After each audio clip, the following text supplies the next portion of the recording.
Hello friends, welcome back to our channel Mums Daily. ഇന്ന് ഞാനൊരു പുത്തൻ പലഹാരമായിട്ടാണ് വന്നിരിക്കുന്നത്. ഒരു 4 മണി പലഹാരം. ഇത് നമ്മൾ ഉണ്ടാക്കുന്നത് ഗോതമ്പ് പൊടി അതുപോലെ പഴമൊക്കെ വെച്ചിട്ടാണ്. നമ്മൾ ഇതിനകത്ത് baking soda, baking powder, east അങ്ങനത്തെ ഒന്നും ചേർക്കുന്നില്ല. നമുക്ക് നോക്കാം. അപ്പോൾ അതിനായിട്ട് ഞാനൊരു ബൗൾ എടുത്തിട്ടുണ്ട്. ഇതിനകത്തോട്ട് ഞാൻ ഒരു റോബസ്റ്റ പഴം പോലത്തെ ഒരു പഴമാണിത്. തനി റോബസ്റ്റ പഴമൊന്നും അല്ല കേട്ടോ. അപ്പോൾ അത് ഇതേപോലെ ഒന്ന് ഇട്ട് കൊടുക്കുക. നിങ്ങൾക്ക് ചെറുപ്പഴമാണെന്നുണ്ടെങ്കിൽ ഇതിന് പകരം ഒരു 3 4 വരെ ചെറുപ്പഴം എടുക്കാം. ഇനി നമുക്കൊരു സ്പൂൺ വെച്ചിട്ട് ഇത് നന്നായിട്ട് തന്നെ ഉടച്ച് കൊടുക്കണം. അപ്പോൾ അതുകൊണ്ട് ഇച്ചിരി പഴുത്ത പഴം എടുക്കുന്നതാണ് ഏറ്റവും നല്ലത്. ഇപ്പോൾ നമ്മുടെ വീടുകളിലൊക്കെ പഴുത്ത പഴമൊക്കെ കുറച്ച് ബാക്കിയൊക്കെ വന്നു കഴിഞ്ഞാൽ ഈ ഒരു പലഹാരം ഉണ്ടാക്കി കൊടുത്താൽ മതി. അടിപൊളി ടേസ്റ്റാണ് കേട്ടോ. അപ്പോൾ ഇനി നമുക്ക് ചെയ്യാനുള്ളത് ഇതൊന്ന് നന്നായിട്ടൊന്ന് ഉടച്ചെടുക്കണം. ഇനി ഇതിനകത്തോട്ട് നമുക്ക് പഞ്ചസാര ചേർത്ത് കൊടുക്കണം. നിങ്ങളുടെ മധുരത്തിന് ആവശ്യമായിട്ടുള്ള പഞ്ചസാര. ഞാനിവിടെ 1.5 ടേബിൾ സ്പൂൺ പഞ്ചസാരയാണ് ചേർത്ത് കൊടുത്തിരിക്കുന്നത്. കാരണം ഞാൻ എടുത്തിരിക്കുന്ന പഴത്തിന് അത്യാവശ്യം നല്ല മധുരം ഉണ്ട് കേട്ടോ. അപ്പോൾ അതുകൊണ്ട് ഒത്തിരി മധുരം ആവണ്ടെന്ന് ഓർത്തു.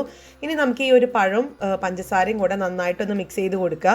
പിന്നെ ഈ പഴത്തിൻ്റെ ഒരു കൺസിസ്റ്റൻസി കണ്ടില്ലേ, മിക്സിയിൽ അടിച്ചുകൂടെയെന്ന് നമുക്ക് തോന്നും, പക്ഷേ മിക്സിയിൽ അടിക്കരുത്. ഇതുപോലെ ചെറിയ ചെറിയ കട്ടകളൊക്കെ എടുക്കുന്നതാണ് ഇതിൻ്റെ ഒരു ടേസ്റ്റ് എന്ന് പറയുന്നത്. അപ്പോൾ ഇനി ഞാൻ ഈ ഒരു രണ്ടും കൂടെ ഈ ഒരു പഞ്ചസാര അലിഞ്ഞു വരുന്നത് വരെ തന്നെ നമുക്ക് ഒന്ന് ഇളക്കി കൊടുക്കണം. ഇനിയിപ്പോൾ ഇട്ടിരിക്കുന്ന പഞ്ചസാര തരി പഞ്ചസാരയാണ്, അല്ലെങ്കിൽ അതിന് പകരം നിങ്ങൾക്ക് പൊടിച്ച പഞ്ചസാരയും ചേർക്കാം. ഇനി ചേർക്കുന്നതാണ് ഒരു സ്പെഷ്യൽ ഇൻഗ്രീഡിയൻറ്റ്. നമ്മൾ തൈരാണ് ചേർക്കുന്നത്. അധികം പുളിയില്ലാത്ത തൈര് വേണം ചേർക്കാനായിട്ട്. അപ്പോൾ അത് ഞാൻ ഒരു 3 ടേബിൾ സ്പൂൺ തൈരും ചേർത്ത് കൊടുത്തിട്ടുണ്ട്. ഇനി നമുക്ക് ഈ തൈരും പഴവും അതുപോലെ പഞ്ചസാരയും കൂടെ നന്നായിട്ട് തന്നെ ഒന്ന് മിക്സ് ചെയ്ത് കൊടുക്കണം. അപ്പോൾ ഈ തൈരൊക്കെ ചേർക്കുന്നത് കൊണ്ടാണ് നമ്മൾ ഇതിനകത്ത് baking soda, baking powder, east അങ്ങനെയൊന്നും ചേർക്കാതെ ഒരു ചെറിയൊരു പുളിയോട് കൂടെ നല്ലൊരു സ്വാദായിട്ടുള്ളൊരു സ്നാക്ക് ഉണ്ടാക്കിയെടുക്കുന്നത്.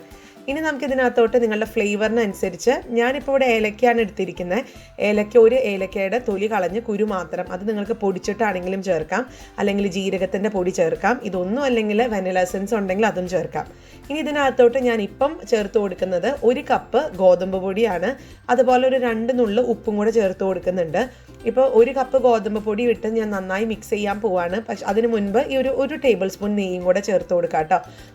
നെയ്യ്ക്ക് പകരം നിങ്ങൾക്ക് ഓയിലാണെങ്കിലും ചേർത്ത് കൊടുക്കാം.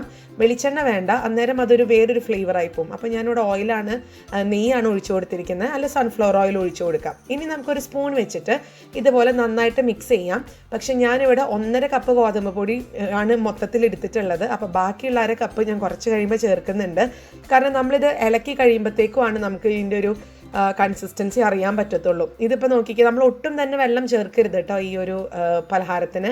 അത് ഞാൻ എടുത്ത് പറയണം. അത് ഒട്ടും തന്നെ ചേർക്കേണ്ട കാര്യമില്ല. പഴത്തിൻ്റെ ആ ഒരു മിക്സിലാണ് ആ ഒരു ജ്യൂസി ആയിട്ടുള്ളതല്ല ഇരിക്കുന്നത്. അപ്പോൾ അതിനകത്ത് വേണത് കുഴച്ചെടുക്കാനായിട്ട്.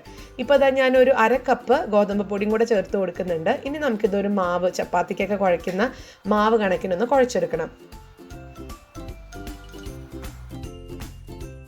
അപ്പോൾ മാവ് കുഴച്ച് ഈ ഒരു രീതിക്ക് ആക്കി എടുത്തിട്ടുണ്ട്. ഇനി ഇതിൻ്റെ കൂടെ ഞാൻ 1/2 ടേബിൾ സ്പൂൺ നെയ്യും കൂടെ ചേർത്ത് കൊടുക്കുന്നുണ്ട്. ഇച്ചിരി കൂടെ ഒരു സോഫ്റ്റും, പിന്നെ നെയ്യ് ചേർക്കുമ്പോൾ നമുക്കറിയാലോ നല്ലൊരു ടേസ്റ്റും കൂടിയല്ലേ. അപ്പോൾ ഇത് തികച്ചും ഓപ്ഷണലാണ്, 2ാമത്തെ തവണ ചേർക്കണം എന്നൊന്നുമില്ല. അപ്പോൾ അതായത് നമ്മുടെ മാവ് ഇവിടെ റെഡിയാണ്. കണ്ടോ, നല്ല സോഫ്റ്റ് ആയിട്ട് തന്നെയാണ് ഇരിക്കുന്നത്.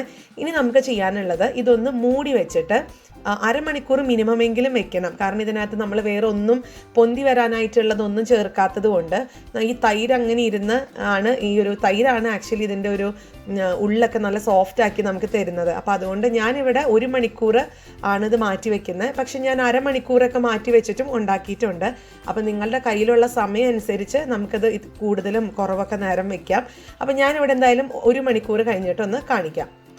അപ്പോൾ ഇതവിടെ 1 മണിക്കൂർ കഴിഞ്ഞു. നമ്മുടെ മാവൊക്കെ ചെറുതായിട്ടൊക്കെ ഇങ്ങനെ ഒന്ന് നമ്മൾ ഈസ്റ്റൊക്കെ കലക്കി കഴിയുമ്പോൾ വീർത്ത് വരത്തില്ലേ, അതേപോലെയൊക്കെ ഇങ്ങനെ ആയി വന്നിട്ടുണ്ട് കേട്ടോ സൈഡുകളിലൊക്കെ.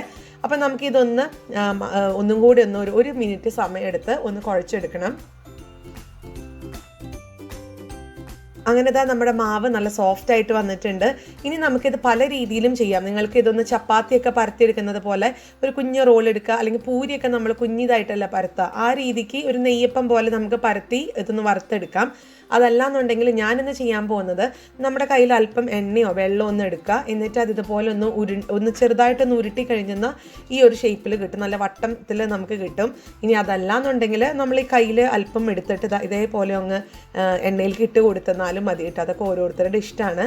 അപ്പോൾ അതിനായിട്ട് ഞാനൊരു വറുത്തെടുക്കാൻ വേണ്ടിയിട്ട് ഒരു പാത്രത്തിൽ ഒരു പാനിൽ എണ്ണ ചൂടാക്കിയിട്ടുണ്ട്. എണ്ണ ഞാൻ മീഡിയം ഫ്ലെയിമിലാണ് ഇട്ടിരിക്കുന്നത്. ഇനി എണ്ണ ചൂടായി വരുമ്പോഴത്തേക്കും നമുക്കത് ഇതേപോലെ ഞാൻ ഈ ചെറിയൊരു കുഞ്ഞു ഉണ്ട പോലത്തെ ഷേപ്പിലാണ് ഉണ്ടാക്കിയെടുക്കുന്നത്.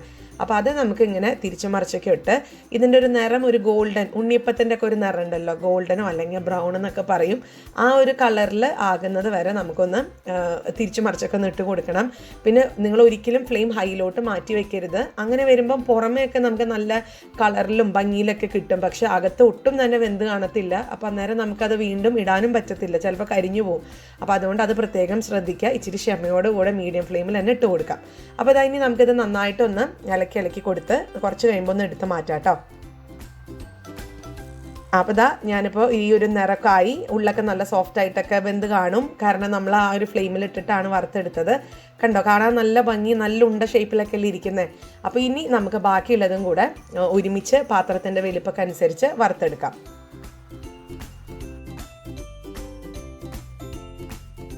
അങ്ങനെ നമ്മുടെ 4 മണി പലഹാരം ഇവിടെ റെഡിയാണ്. വളരെ ടേസ്റ്റിയാണ്, എന്നാൽ വളരെ എളുപ്പമാണ് ഉണ്ടാക്കാനായിട്ട്. ഈ ബേക്കിംഗ് സോഡ പൗഡർ അതുപോലെ ഈസ്റ്റ് ഒന്നും ചേർക്കാൻ ഇഷ്ടമില്ലാത്ത ആൾക്കാർക്കൊക്കെ ഒത്തിരി ഇഷ്ടമാവുന്ന ഒരു ചെറിയൊരു പുളിപ്പും എന്നാൽ മധുരമൊക്കെ ഉള്ള ഒരു സ്നാക്കാണ്.